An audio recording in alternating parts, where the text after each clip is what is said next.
ഗ്ലൂട്ട start ചെയ്ത് കഴിഞ്ഞാൽ എനിക്ക് ഒരു റിസൾട്ട് കണ്ട് തുടങ്ങാൻ എത്ര സിറ്റിംഗ് എടുക്കേണ്ടി വരും ഗ്ലൂട്ടത്തായോണെന്ന്? ഈ ഗ്ലൂട്ടാത്തയോൺ എല്ലാവർക്കും ഓരോ രീതിയിലാണ് എഫക്ട് ചെയ്യുന്നത്. എല്ലാവർക്കും ഒരുപോലെ ആയിരിക്കില്ല. എല്ലാവരുടെയും സ്കിൻ ടോൺ വേറെയാണ്, എല്ലാവരുടെയും ഡയറ്റ് വേറെയാണ്, അവരുടെ ലൈഫ് സ്റ്റൈൽ വേറെയാണ്, അവർ എത്രത്തോളം ആക്റ്റീവ് ആണെന്നുള്ളത് വേറെയാണ്. അപ്പോൾ നമ്മളിപ്പോൾ ഓരോരുത്തർക്കും പല രീതിയിലാണ് ഇത് എഫക്ട് ചെയ്യുന്നത്.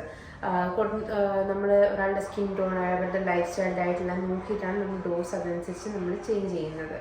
ഇനിഷ്യലി നമുക്ക് റിസൾട്ട് കണ്ടു തുടങ്ങാൻ തന്നെ കുറച്ച് ഒരു 1 to 2 months ആകുമ്പോഴത്തേക്ക് 50% ആൾക്കാർക്ക് ആ റിസൾട്ട് കൊണ്ട് തുടങ്ങും. പക്ഷെ എല്ലാവർക്കും കാണണമെന്നില്ല. കാരണം എല്ലാവരുടെയും രീതികൾ വേറെയാണ്, അവരുടെ ബോഡി മെറ്റബോളൈസ് ചെയ്യുന്നത് വേറെ രീതിയിലാണ്. അപ്പോൾ ഒരു സ്പെസിഫിക് ഫിക്സഡ് ഡോസ് നമുക്ക് പറയാൻ പറ്റില്ല.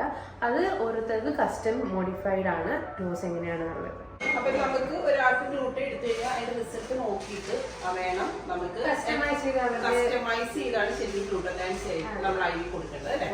ഓരോരുത്തരുടെ ബോഡി, അവരുടെ ലൈഫ് സ്റ്റൈൽ, അവരുടെ ഡയറ്റ് എങ്ങനെയാണ്, അവർ എത്രത്തോളം എക്സസൈസ് ചെയ്യുന്നുണ്ട്, ആക്ടിവിറ്റി റേഞ്ച് എങ്ങനെയാണ്, പല ഫാക്ടേഴ്സ് എല്ലാം നോക്കിയിട്ട് നമ്മൾ കസ്റ്റമൈസ് ചെയ്തിട്ട് അവരുടെ സ്കിൻ ടോൺ നോക്കിയിട്ട് നമ്മൾ അല്ലാതെ നമുക്കിപ്പോ ഒരാൾക്ക് ഇത്ര ഗ്ലൂട്ടത്താൻ ചെയ്ത് കഴിഞ്ഞാൽ ഇങ്ങനെ ബ്രൈറ്റ് ആകും എന്ന് നമുക്ക് പറയാൻ പറ്റില്ല. ഓരോരുത്തരുടെ ബോഡിയും ഓരോ രീതിയിലാണ് ആക്സെപ്റ്റ് ചെയ്യുന്നത്. Okay okay okay. അപ്പൊ ഞാൻ ഗ്ലൂട്ട എടുക്കാണ്. നമുക്ക് റിസൾട്ട് നോക്കിയിട്ട് ഇനി എത്ര ഗ്ലൂട്ടത്താൻ വേണമെന്ന് ഡോക്ടർ പറയുന്നതായിരിക്കും. ഓക്കെ.